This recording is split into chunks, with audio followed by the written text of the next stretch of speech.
do Senhor Jesus. Uma honra muito grande estar com vocês. Eu resolvi investir no máximo 2 minutos para explicar um pouquinho para vocês essa relação nossa com a Igreja Batista e essa denominação que vocês ouvem falar, Igreja Cristã Evangélica. Tá? A Igreja Cristã Evangélica, ela é fruto de um trabalho missionário de 120 anos. 2 jovens, dentro daquele movimento missionário muito grande que aconteceu no final do século XIX para início do século XX. Um deles veio para Minas trabalhar numa mineradora. Lá ele evangelizou um outro jovem e os 2 resolveram ir para São Paulo para pregar o Evangelho. E lá fundaram a primeira igreja cristã evangélica, lá na Aclimação, na época ainda não naquele lugar. Um deles ficou em São Paulo, tinha saúde bem fragilizada, se estabeleceu mais quieto ali. E o outro trabalhou cerca de 40 anos com a ideia de ir para o interior, onde o Evangelho não estava sendo pregado. Então ele pegou o trem até o fim da linha, na época Araguari, depois Catalão, já no estado de Goiás, depois em Animais ele saiu pregando e fez isso por quase 50 anos. Mas tem a ver com a nossa história, cerca de 40 anos apenas pregando. E fazia parte da ideia dele, que era pregar. Não havia uma denominação de base, nem o desejo de fundar uma denominação. Então, desses grupos, formaram-se igrejas, especialmente presbiterianas, batistas e depois as que foram chamadas cristãs evangélicas. Então, 40 anos, 1/3 dos 120. Esse missionário chamava Frederico Glass.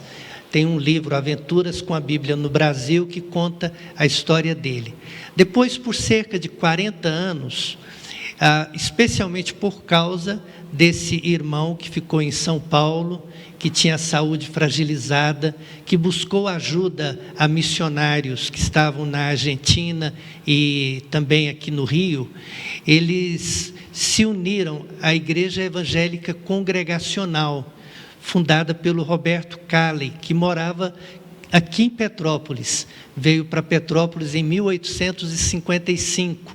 E tem uma raiz muito grande. A nossa primeira confissão de fé era a confissão de fé escrita pelo Calley, desse período. Então, nós, durante algum tempo, fomos unidos aos congregacionais. Havia algumas diferenças entre nós e eles. Uma delas era exatamente o batismo.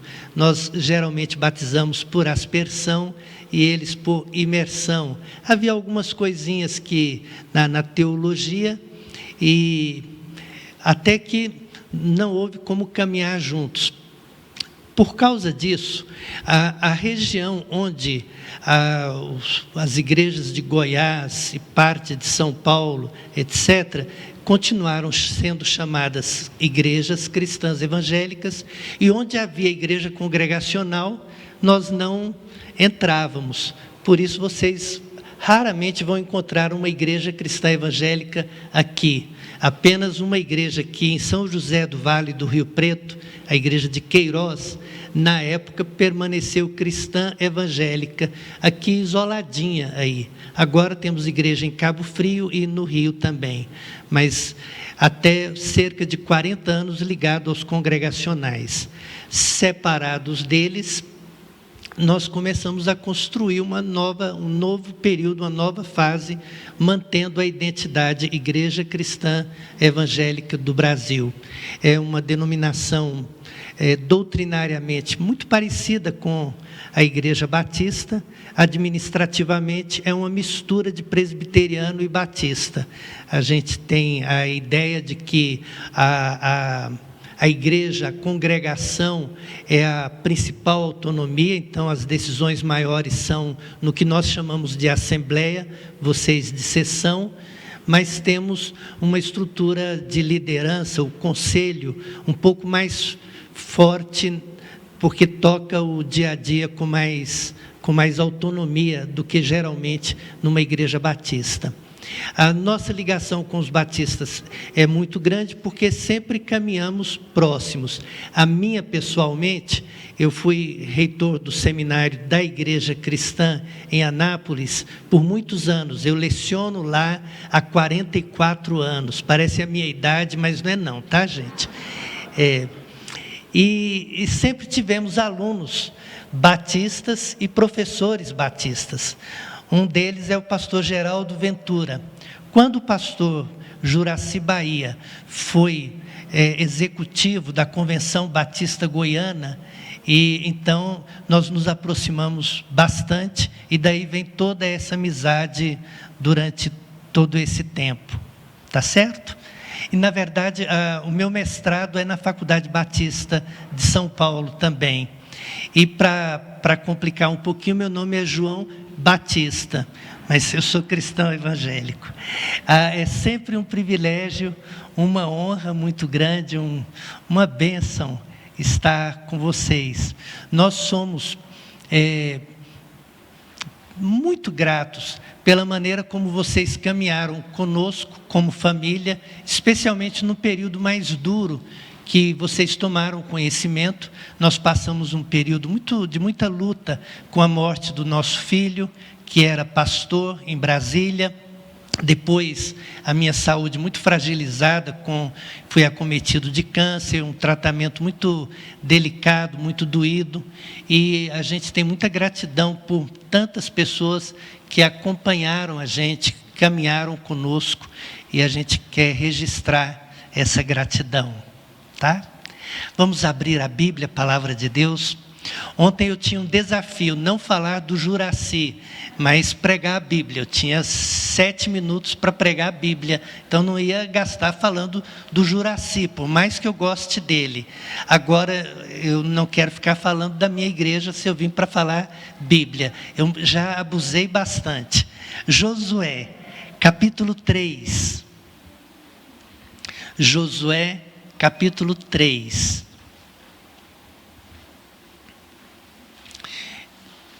Eu estou com a versão da NVI, então a maioria dos irmãos tem outra versão, pode, por favor, acompanhar, sem ficar bravo comigo e observando as eventuais diferenças. Josué capítulo 3, diz assim: de manhã cedo, Josué e todos os israelitas partiram de Sitim e foram para o Jordão, onde acamparam antes de atravessar o rio. 3 dias depois, os oficiais percorreram o acampamento e deram essa ordem ao povo: quando virem a arca da aliança do Senhor, o seu Deus, os sacerdotes levitas carregando a arca saiam das suas posições e sigam-na. Mas mantenham a distância de cerca de 900 metros entre vocês e a arca. Não se aproximem.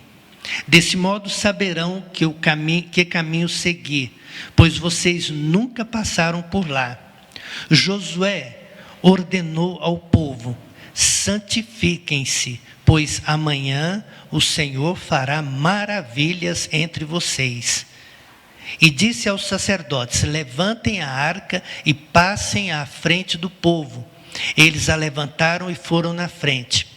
E o Senhor disse a Josué: hoje começarei a exaltá-lo à vista de todo Israel, para que saibam que estarei com você como estive com Moisés. Portanto, você é quem dará a seguinte ordem aos sacerdotes que carreguem a arca da aliança: quando chegarem às margens das águas do Jordão, parem junto ao rio. Então Josué disse aos israelitas: venham ouvir as palavras do Senhor, o seu Deus.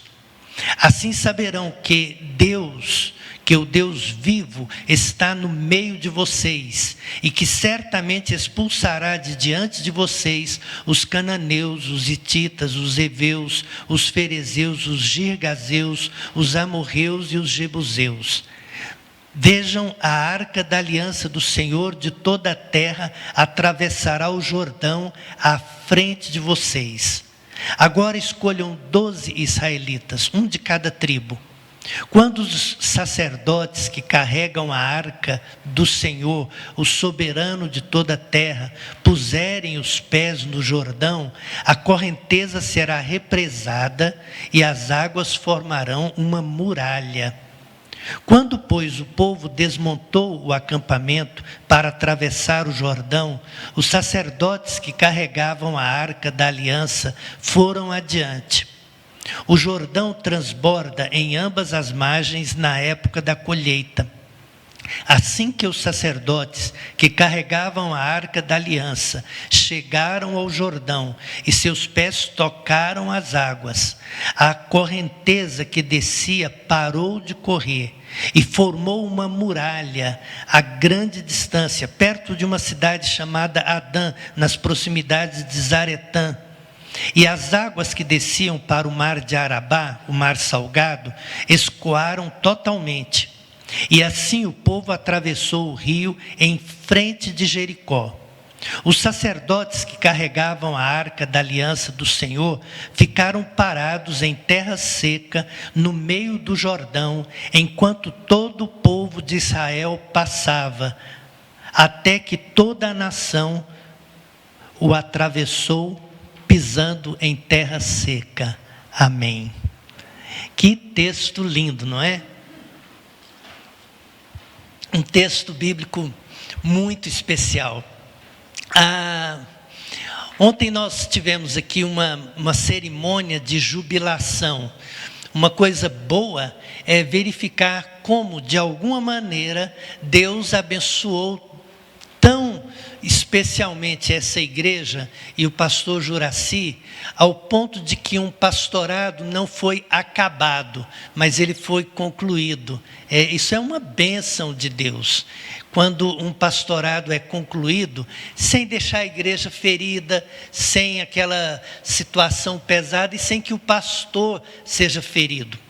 Eu tenho trabalhado durante muitos anos em liderança denominacional e a gente tem muita história sofrida nesse contexto. Mas é muito lindo verificar esse processo. O Juraci ainda bem jovem, 62 anos, é a minha idade, uma criança quase, resolveu aposentar-se. Um tempo desse, eu estava da minha sala no seminário, assistindo a aula de uma professora que estava dando aula de psicologia e ela falava sobre aposentadoria. E eu fiquei ouvindo um pouco, trabalhando aqui, ouvindo lá, aquelas coisas que a mulher não gosta que a gente faça, que a gente está assistindo televisão, mas está prestando atenção na conversa da cozinha. Tem isso aqui? Então, eu estava na minha sala, mas ouvindo o que acontecia na sala de aula. E aí ela falou uma coisa muito interessante. Ela disse assim: ninguém deveria aposentar-se de, as pessoas deveriam aposentar-se para. Aposentar-se de pode ser muito perigoso. Você deixa muita coisa, mas se você não tem o para, você cai num vazio. Há muitos aposentados que perdem bastante do sentido da vida, que entram num período de grande dificuldade. Eles têm que aposentar-se com um projeto, e essa é uma ideia muito importante. Olhando para esse texto, nós temos um texto que é uma superposição linda da travessia do mar em Êxodo para a travessia do Jordão, agora em Josué. E essa superposição, ela lindamente mostra a ideia de sair de e entrar para, aposentar-se de e aposentar-se para, entrar para um novo projeto.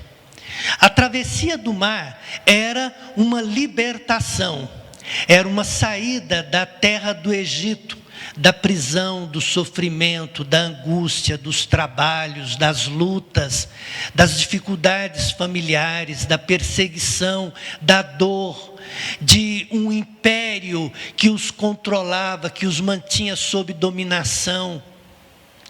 E certamente foi um momento extraordinário, o livramento da terra do Egito, especialmente o cenário em que o mar se abriu, o povo passa em terra seca e o Egito com os seus cavaleiros e os seus cavalarianos entram no mar e são submergidos, cobertos pela água. Um grande, extraordinário, maravilhoso livramento de Deus.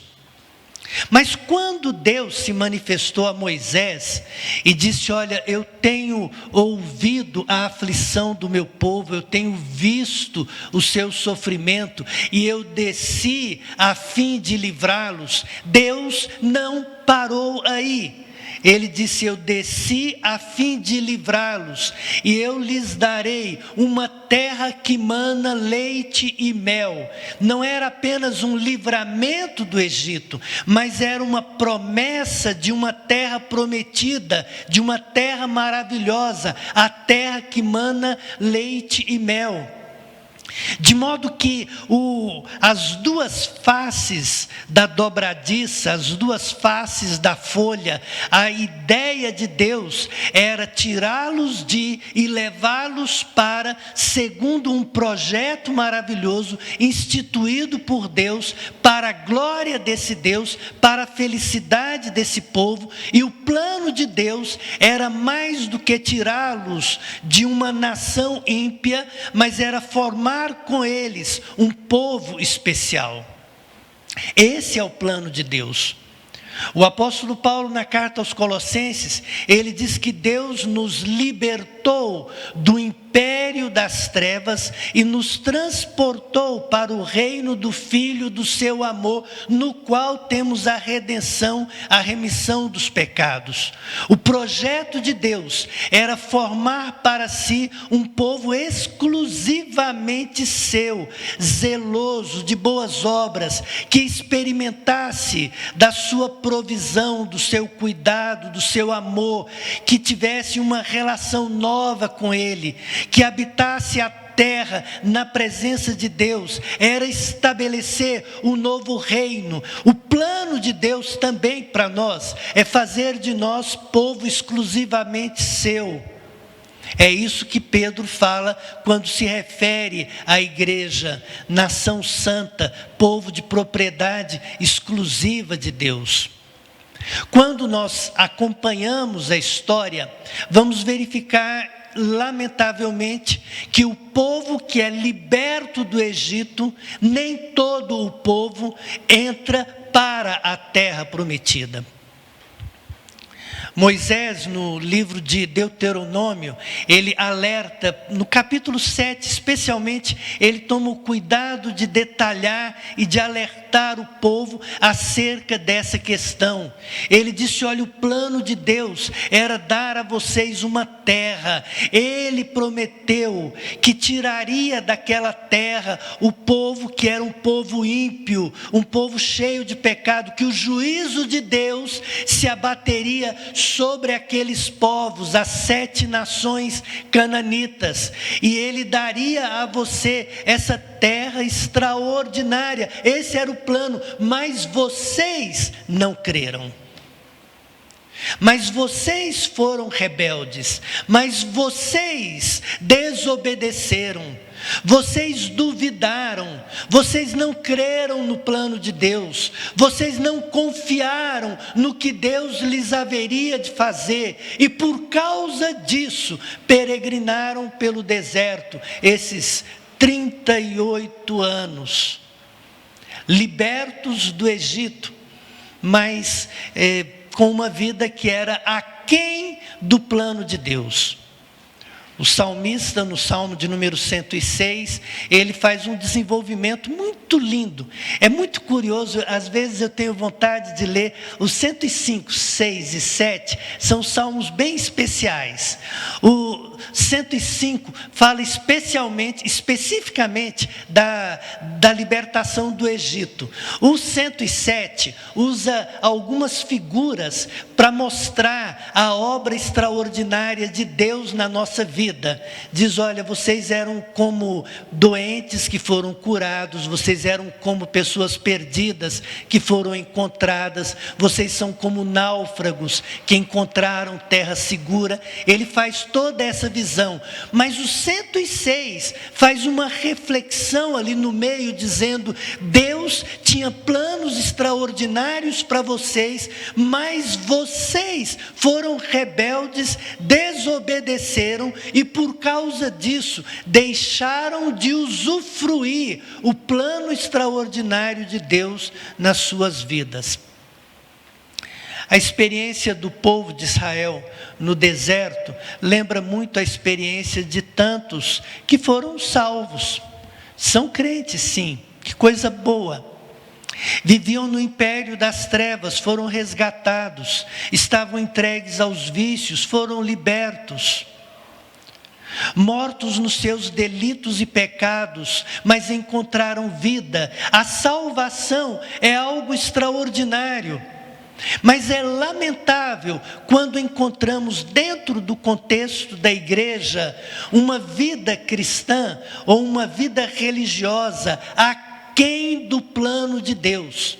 São pessoas aposentadas mas não aposentadas para. São pessoas que são salvas, são crentes, mas não experimentam a vida cristã em toda a sua plenitude e riqueza. Ainda não experimentaram completamente o que significa ser povo, nação santa, um povo específico de Deus, especial do Senhor. E o que nós temos no capítulo 3 é uma transição para que aquele povo liberto do Egito não ficasse no deserto, mas tivesse uma experiência extraordinária na terra prometida. Eu creio de todo o meu coração que os crentes em Jesus, nós que pela graça do Senhor fomos alcançados de uma maneira extraordinária, nós que fomos beneficiários do Cordeiro de Deus que tira o pecado do mundo, nós que tivemos nos umbrais da porta a marca de sangue e fomos libertos da morte e que atravessamos o mar e, para ser bem batistas, mergulhamos no mar e que entramos e passamos a viver durante um tempo nessa transição, aguardando a promessa de Deus para a terra prometida, não deveríamos, não poderíamos, não se justifica que vivamos uma vida aquém do ideal de Deus. Não saímos do Egito, conforme o povo dizia, por haver falta de sepulcros no Egito. Por acaso não havia sepulcro suficiente lá, por isso nos trouxesse para esse deserto, para que morrêssemos aqui? Não, não era esse o plano de Deus. O plano de Deus é que esse povo entrasse na terra. O ponto de tensão maior que acontece na experiência do povo é o envio dos espias. Números capítulos 12, 13, 14 contam essa história.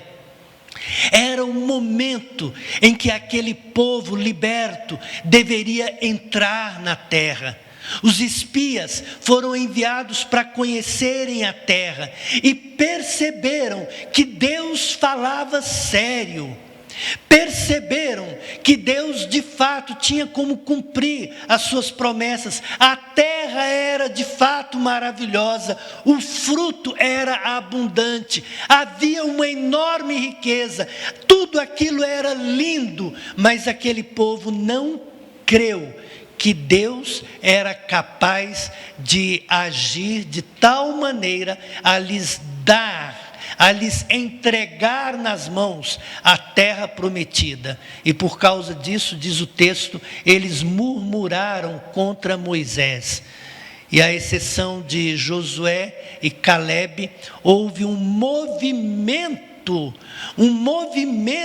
de um povo liberto, de um povo chamado para ser povo de Deus, de um povo que tinha uma promessa rica, linda, maravilhosa, mas esse povo vai permanecer até que toda aquela geração morresse no deserto.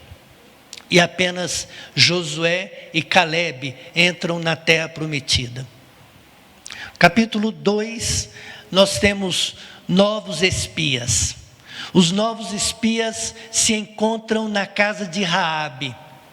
Entendem que de fato Deus lhes havia dado uma libertação maravilhosa.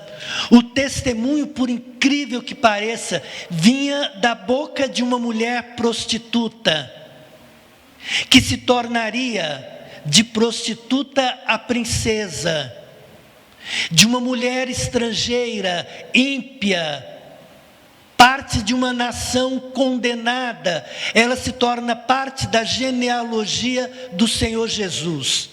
É ela quem dá o testemunho aos espias, dizendo: nós sabemos o que o Deus de vocês tem feito, nós sabemos que Ele anda com vocês, nós temos visto os feitos maravilhosos que Ele tem feito, por isso o nosso povo está temendo, porque nós estamos percebendo que Deus vai mesmo fazer aquilo que Ele prometeu a vocês. E o capítulo 3, o povo entra na terra. 3 informações, caminhando, podem acreditar, a introdução é bem longa, mas é a metade do sermão. 3 informações preciosas no texto. A primeira delas é que Deus faz maravilhas. Diz o texto: santifiquem-se, porque o Senhor fará o quê? Maravilhas entre vós.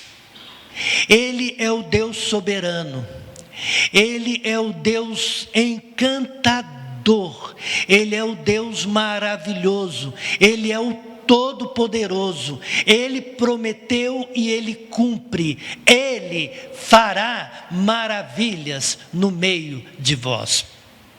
Esse era um momento chave na vida de Josué e na vida do povo. O capítulo 1 nos informa que Moisés, diz assim: Moisés, meu servo, é morto, dispõe-te agora, porque tu farás esse povo herdar a terra que sob juramento prometi dar aos seus pais. Josué estava assumindo a liderança. E Deus deixa claro que o que faz a sua promessa ser absolutamente confiável é, em primeiro lugar, a palavra de Deus. Diz o texto: não deixe de obedecer esse livro, leia o livro, traga o livro com você. No versículo 9 do capítulo 3, Josué diz aos israelitas: venham ouvir as palavras do Senhor. Esse é o convite mais lindo que se pode fazer a um povo. Venham para o culto, venham ouvir as palavras do Senhor. A palavra de Deus estava ali. No capítulo 1 somos informados pelo Senhor, dizendo: Josué, não tema, porque eu serei com você, eu estarei com você. Mas nós somos ensinados de que Ele fará a guerra. De modo que o Deus que se manifestou na forma de uma coluna de nuvem que lhes arrefecia o calor do dia no deserto, ou na coluna de fogo que lhes mostrava o caminho e lhes aquentava no frio da noite no deserto, esse mesmo Deus agora se manifestava absolutamente presente. Ele diz: eu sou com vocês. Por causa disso, o texto nos informa que a arca do Senhor entraria à frente. Uma distância de aproximadamente 900 metros. Era a distância marcada para que o povo não se aproximasse exageradamente, excessivamente da arca. A arca lembrava a santidade ao Senhor. A arca lembrava que se deve tirar as sandálias dos pés, porque o lugar é santo. A arca lembrava o temor do Senhor. A arca lembrava a experiência de usar, anos depois, que toca na arca e morre instantaneamente. Então Deus se fazia presente, Ele vai à frente do seu povo, Ele está com o povo, e Ele é capaz de fazer todas as coisas. Então Deus informa ao povo o seguinte: Moisés é morto, porém Deus não morreu. Moisés é morto, mas o Deus de Moisés é vivo, e Ele é o mesmo ontem, hoje e sempre, sempre, sempre, sempre. Ele é o eterno eu sou, Ele é Deus poderoso, Ele fez maravilhas, Ele faz maravilhas, e Ele sempre fará maravilhas. Ele não morreu. Nós vivemos uma época em que parece que mesmo dentro da igreja, nós começamos a imaginar que Deus era bom antigamente, Deus era poderoso antigamente. Antigamente ele convertia, antigamente Ele fazia milagres, antigamente os pastores de antigamente eram muito bons. Mas o texto nos informa que o Senhor Deus de Moisés é também o Deus de Josué. Que na verdade os pastores e os líderes são apenas instrumento nas mãos dele. Todos nós somos transitórios, passageiros. Essa igreja com 72 anos tem apenas um membro da igreja que estava na primeira reunião, não é isso? Um membro na primeira reunião. Mas o Senhor continuou agindo. O Evangelho continuou sendo o poder de Deus para a salvação de todo que crê.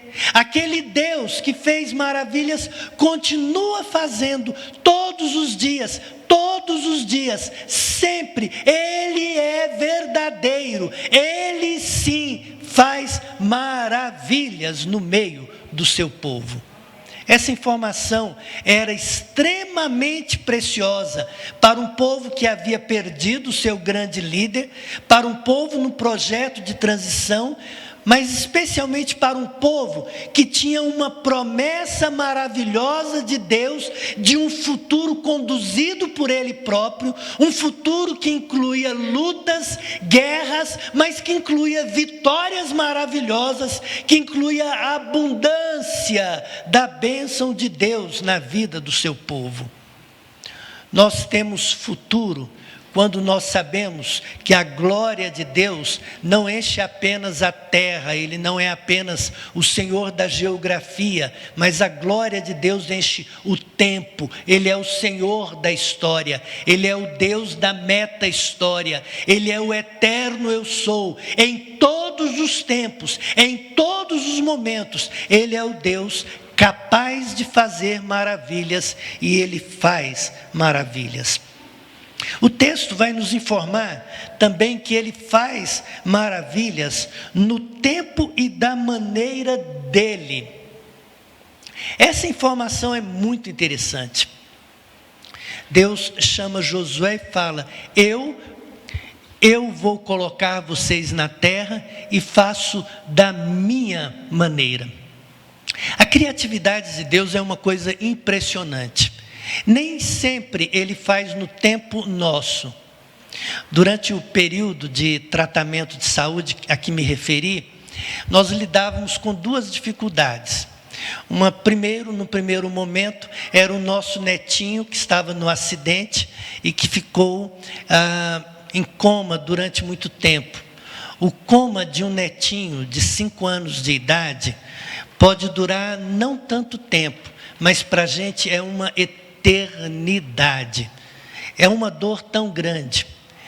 E ele perdeu a capacidade de governar o corpo, de ficar em pé e de falar. E nós não sabíamos se ele voltaria a entender. Graças a Deus, hoje é um menino de 12 anos, bom, bonito, sadio, um adolescente, quase aborrecente, daqueles de primeira.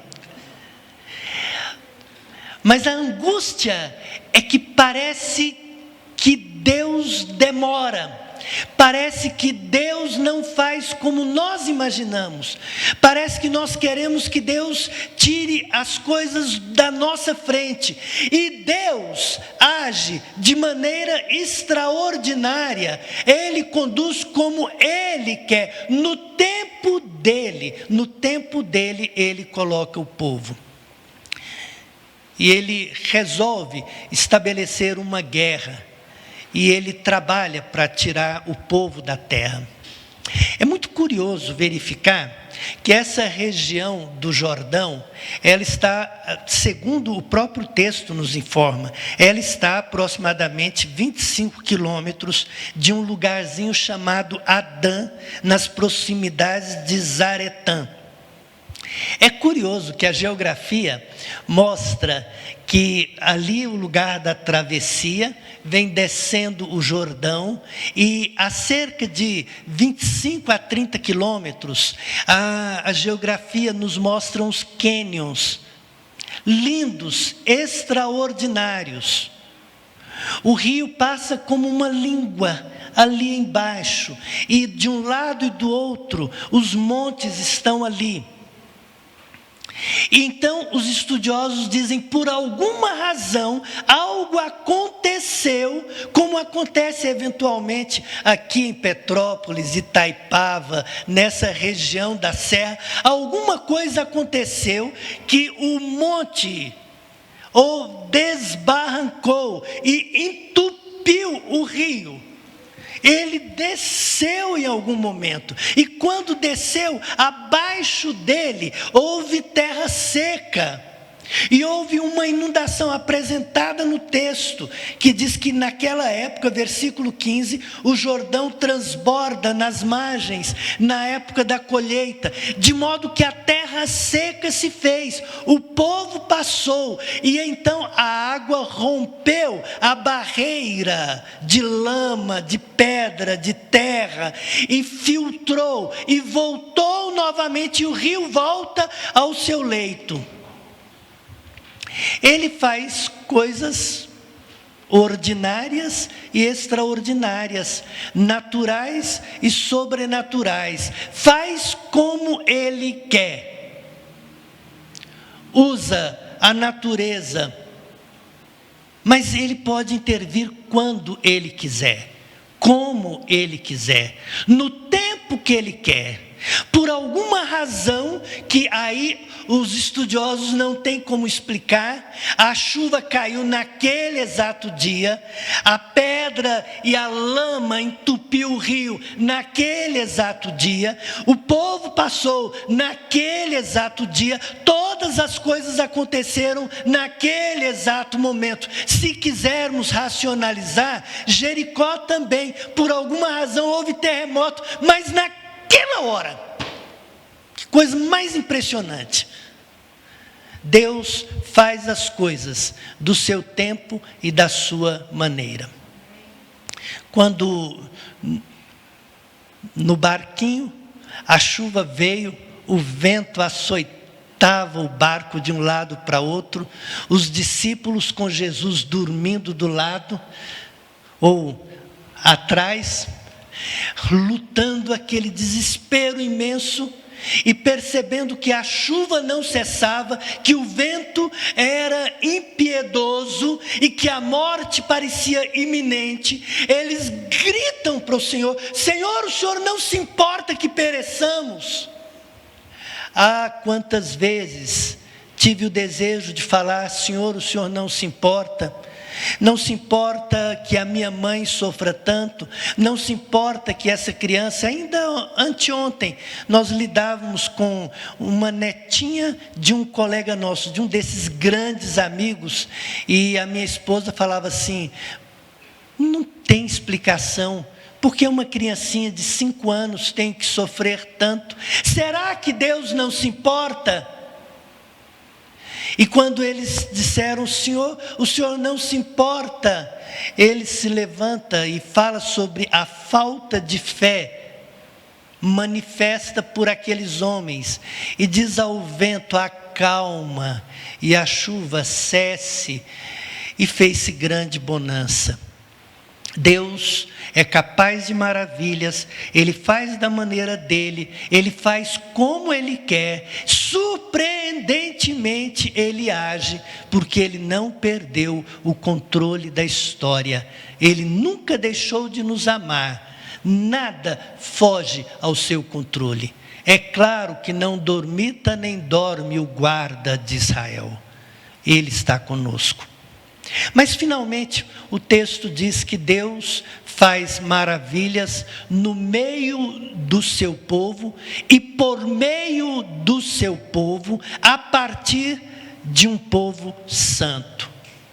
O versículo diz: santifiquem-se, porque amanhã o Deus que faz maravilhas fará. E o Deus que faz maravilhas espera de vocês santificação. Porque essa é a vontade de Deus, a vossa santificação. Porque o desejo dele é formar para si um povo santo, zeloso, de boas obras, um povo fiel a ele. E por meio de um povo santo, ele faz maravilhas. Meus irmãos queridos, Deus pode fazer. Ele faz o que ele quer e como quer. Mas quanta bondade, quanta generosidade, quanta beleza no Deus que inclui a você e a mim. E Ele nos convida e Ele quer caminhar conosco. E para que Ele caminhe conosco, Ele requer de nós santidade. Ele diz: sejam santos, porque eu, Deus de vocês, sou santo. Santifiquem-se, e como consequência, Deus fará maravilhas. Quem fará maravilhas? Deus. Não há dúvida que tudo é dele. Não há dúvida que Ele é o Senhor de todas as coisas. Mas quem atravessará o Jordão? Quem formará em fileiras para a guerra contra os reinos dos cananeus? É o povo de Deus. E quando a vitória será possível? Quando as maravilhas acontecerão? Quando um povo santo se manifestar e estiver na presença de Deus. Ainda hoje, Ele deseja fazer maravilhas entre nós. O que Ele pede de nós? Ele pede santificação. Santificação no sentido de limpeza, de pureza, de confissão de pecado, de tirar a sandália dos pés, de arrepender-se, de confessar os pecados, do lavar regenerador da palavra de Deus, da ação extraordinária do Espírito que nos convence dos nossos pecados, da exortação da igreja do Senhor, que se cuida, que se limpa, que se purifica. Santidade no sentido de santificar-se de abandonar tudo aquilo que não agrada a Deus. Mas santidade no sentido de no sentido de dedicação, consagração, entrega, confiança, disposição pronta, obediência completa e total. E quando em uma comunidade, como na comunidade do povo de Deus, em Josué capítulo 3, podemos testemunhar a existência de uma nação santa, então como consequência podemos esperar que Deus fará maravilhas no meio desse povo. O meu desejo, a minha oração é que Deus continue fazendo algo extraordinário na vida de vocês. O final do capítulo, versículo de número 17, diz assim: os sacerdotes que carregavam a arca da aliança do Senhor ficaram parados em terra seca, no meio do Jordão, enquanto todo Israel passava, até que toda a nação atravessou, pisando em terra seca. Que Deus maravilhoso é o nosso Deus. De fato, irmãos, como cantamos, não há Deus maior Não há Deus melhor, não há Deus tão grande como o nosso Deus. O Deus que faz maravilhas e que faz com o seu povo para a glória do seu nome. Talvez você tenha atravessado o mar, saído do Egito, mas eu quero convidar os irmãos a que sonhemos mais com a terra que mana leite e mel, com uma vida vitoriosa e plena, com a felicidade daqueles que caminham com o Senhor. Que Deus nos abençoe assim. Amém, irmãos. Meu chefe, enquanto ele vem, eu quero agradecer muito a vocês a honra